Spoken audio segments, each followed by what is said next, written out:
ትናንትና ቪዲዮ ገብተሽ ምን እንዳላት ብትሰሚ ዳኒ ማለት ነው። እንዴት ነው ሚሽናቸው? ትናንትና ብሎ ለቀቀችውን ቪዲዮ አላየችውም? ስለምንም ነገር ቢሆን እናንተ መኖራችሁ ሲጀመር አላወኩኝም ነበረ።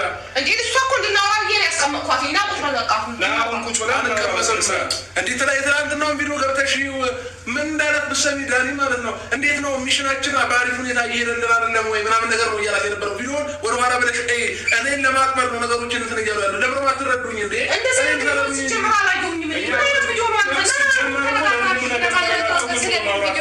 ምንድነው ሩቲ? ምንድነው የሆነ ነገር በይኝ እንጂ አስረጂኝ። ምን ልበል? ጊዜ ያየሽው አንድ የሚሆነውን ትናንትና ምንም አልሰራሽም ቪዲዮ ከዳኒ ጋር ቪዲዮ አልሰራሽም እንዴ? ቆይ መጣ፣ ስጦታ ይዞለት መጣ ለጉቹ። ከዛ ጊፍት ሰጠው። ምን ከዛ ውጭ ምን ሰራን? እዚህ ጋር ቁጭ ብላችሁ ምንድነው እያወራችሁ የነበረው?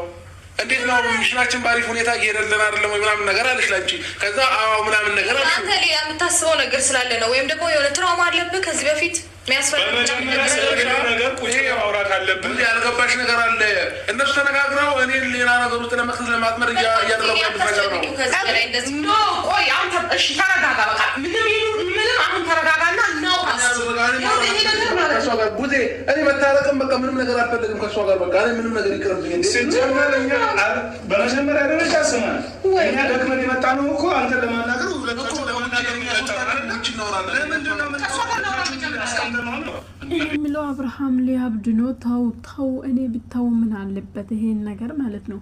እውነቴን ነው የምላችሁ። አሁን ሩታ እውነት አብርሃምን እህትና ወንድም አስቀምጣ አብርሃምን ላይ በቀል ትይዛለች ብላችሁ ታስባላችሁ? እኔ አላስብም። ምክንያቱም እነሱ መሀል ባይኖር ኖሮ ማለት ነው እነሱን አታዋርድማ። እነሱ በጣም ነው የሚወዳት ሩታን ማለት ነው። ከዚህ በፊትም ለቡዜ ብዬ ነው ነገሮችን አቆሙ። ቡዜ ሲደውልልኝ ፈርቼ ነው። ቡዜን ሲደውልልኝ እኔ ከዛ በኋላ ፈርቼ ነው ነገሮችን አቆምኩት። በአጭሩ እንዲቋጭ አደረጉት እንጂ ረጅም 3 ወር ሊሄድበት ነበር ወይ 3 ወር ለ2 ወር ሊሄድበት ነበር ነገሮች ላይ አለች።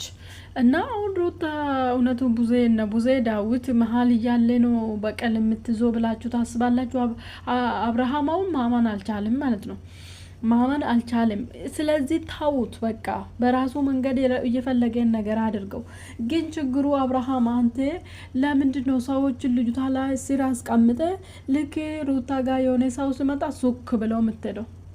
ሩታ ጋር የሆነ ሰው ሲመጣ ሱክ ብለው የምትሄደው ለምን? እሱ ነገር ለምንድነው የምታደርገው? አንተ እንደዛ ነገር ማድረግ የለብህም። በቃ አስፈልጋትማ አትፈልግም ነው።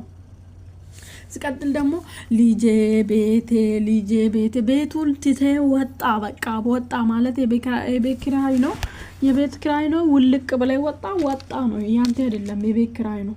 ቤቱ የቤቱ ባለቤት ነው። ማንም ሰው ተከራይቶ መግባት ይሻላል ይሆናል ማለት ነው። ስለዚህ አንተ ከወጣቅ ነው። ለምንድነው አስሬ እዛ ጋር የሄርክ ቤቴን እዛ ጋር የሄርክ ቤቴን ልጄን ትላል?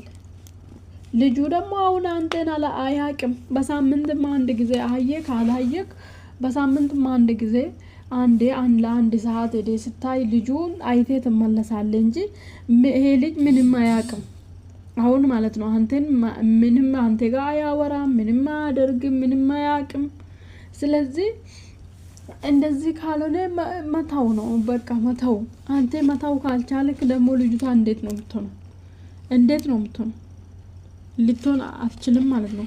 ስለዚህ ሲቀጥል ደግሞ አብርሃም ብዙ ጊዜ ይቅርታ ጠየኳት እኔን ጎዳችኝ። አንተ እሷ ነች እኮ ተጎጂ። በነገራችን ላይ ተጎጂ ሆናችሁ ዝቅ ማለታችሁ ራሱ ፈጣሪ ከፍ ያደርጋችኋል። ችግር የለም። ስለዚህ እሷ ነች ተጎጂ። አንተ 3 ቀን እኮ ነው በእውነት ሩታ ተጫወትኩበት ያለችው 3 ቀን እኮ ነው። በ3 ቀን ውስጥ ደግሞ ሄርሜላ ከዩቲዩብ መቼ ወጣች? ወዳው ተመልሳ መጣች እንጂ መቼ ወጣች?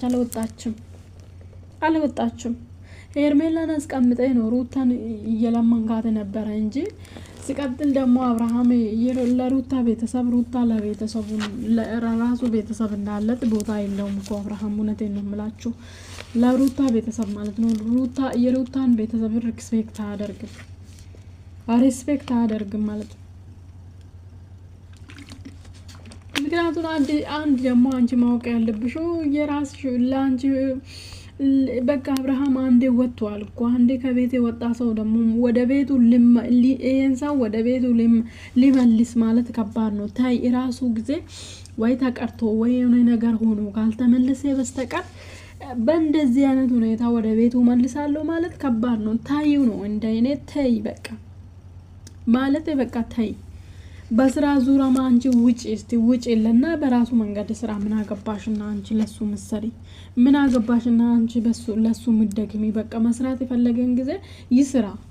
ምክንያቱም እሱ አሁን እንደዚህ ውካታ ሲፈጥርም እንደዚህ ሲጮም እንደዚህ ሲጮም ለሱ ጥቅም ነው። ምክንያቱም ቪዲዮ ሰጣት ለአብርሃም ቪዲዮ ሰጣት። ስለዚህ ይሄ ማለት ደግሞ ለሱ ጥቅም ነው። አንቺ ለምንድነው ማታይነ እኔ ታይ በቃ ነገሮችን መተው አስቢ። ስለዚህ እንደሱን ምን ይፈልጋል መሰላችሁ አብርሃም አሁን ማለት ነው ሩታ እንዲህ ዝቅዝቅ ብላ እንደ ድሮ ካላለቀሰች አብርሃም አያምናትም። እንደዚህ ሩታ እየሳቀች ከመጣች አያምናትም ማለት ነው። እንደዚህ እሷ ደግሞ እንደዚህ አለመሆን ነገ ተነጎዳ አብርሃም የሆነ ነገር ቢፈጥር ነው ከአብርሃም ጋር ብትጣላ አልቅሳ ነው ተመልሳ ታረቀች ትባላለች ማለት ነው። ስለዚህ ከዚህ በፊትም ማንንም እየመጣ አልቅሰሽ ነው እንደዚህ ያገኘሽው አልቅሰሽ ነው እንደዚህ ያገኘሽው አልቅሰሽ ነው እንደዚህ ሆንሽው በብላት አይደለም አንቺ አልቅሰሽ ነው ያገኘሽው ምናምን ብሎ እየወቀሷት ስለሆነ ልጅቷ ማልቀስ አትፈልግም። ስለዚህ ታዊ ነው እኔ ሩታንም ብሎ የሩታ ወንድ እህትና የአብርሃም ወንድምና እህትም ታዋቸው በቃ